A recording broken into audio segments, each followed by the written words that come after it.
اعوذ باللہ من الشیطان الرجیم، بسم اللہ الرحمن الرحیم۔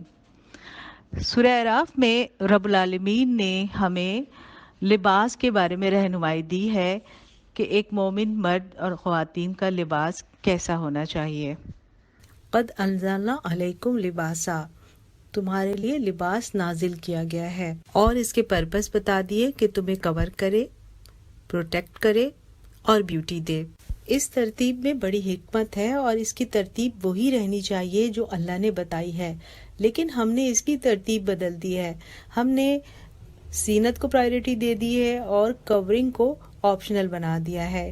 اس ترتیب کو بدلنے سے خطرہ یہ ہے کہ جیسے اللہ نے فرمایا ہے اسی آیت میں کہ ایسا نہ ہو کہ شیطان فتنے میں مبتلا کر دے، اور جس طرح ہمارے والدین آدم اور حوا علیہم السلام کو لباس اتروا دیے تھے اور ان کے پرائیویٹ پارٹس کھول دیے تھے، اس طرح تم بھی اس فتنے میں نہ پڑ جاؤ۔ یعنی بے لباسی اور کم لباسی ایک فتنہ ہے، شیطان کا ہتھیار ہے جس کے ذریعے وہ ہمیں برائی کے راستے پر تیزی سے لے جاتا ہے۔ اللہ تعالیٰ نے فرمایا کہ تمہارے لیے بہترین لباس تقوی کا لباس ہے۔ تقوی یعنی خدا خوفی کا لباس۔ ہم سمجھ سکتے ہیں کہ وہ کیسا ہوگا، جو پوری طرح کور بھی کرے اور جس میں بہت فضول خرچی بھی نہ ہو۔ فیمیلز کے لیے جو لباس میں پابندیاں ہیں وہ ہمیں احادیث سے پتہ چلتی ہیں، بہت باریک بھی نہیں ہو اور ٹائٹ بھی نہیں ہو، یعنی فگرز نمایاں نہ ہوں۔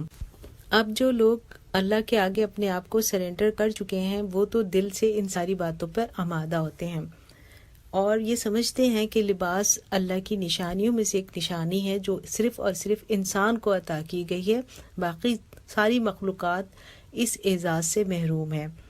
تو جو لوگ اسلام کے بارے میں شک و شبہات رکھتے ہیں وہ کہتے ہیں کہ کیا اسلام میں اتنی آزادی بھی نہیں ہے کہ ہم اپنی مرضی کا لباس ہی پہن سکیں؟ اسلام میں بالکل آزادی ہے کہ آپ اپنی پسند کا لباس پہنیں، فیشن کریں اور خوبصورت نظر آئیں، لیکن اس آزادی کی لمٹس ہیں۔ آپ کی آزادی وہاں ختم ہوتی ہے جہاں پہ سوسائٹی کی لمٹس شروع ہوتی ہیں۔ فرد اپنی پرائیویسی میں آزاد ہے لیکن سوسائٹی کی ویلیوز کو سامنے رکھنا ہوگا۔ اب سوسائٹی میں اگر برائی کو پھیلنے سے روکنا ہے اور اخلاقی ڈسپلن قائم رکھنا ہے تو اس کے لیے ایک ڈریس کوڈ بتا دیا گیا ہے کہ جب آپ عام افراد کے درمیان ہو تو آپ کو اس ڈریس کوڈ کو قائم رکھنا ہے، جیسا کہ ہر ادارے کا ڈریس کوڈ ہوتا ہے، اس کو تو لوگ فالو کرتے ہیں۔ اسی طرح اسلامی سوسائٹی کا بھی ایک ڈریس کوڈ ہے کہ آپ جب لوگوں کے درمیان ہو تو آپ کا لباس کیسا ہونا چاہیے۔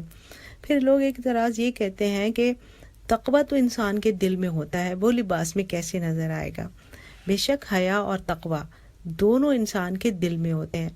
اسی طرح جیسے بیج زمین میں ہوتا ہے نظر نہیں آتا، مگر بیج سے جو پودا نکلتا ہے اور جو پھول نکلتے ہیں وہ تو نظر آتے ہیں نا۔ اسی طرح تقوی کا بیج اگر دل میں ہوگا تو اس کا پھل آپ کے لباس اور کردار میں نظر آئے گا۔ دل میں تقوی ہو اور لباس میں نہ ہو یہ ممکن نہیں۔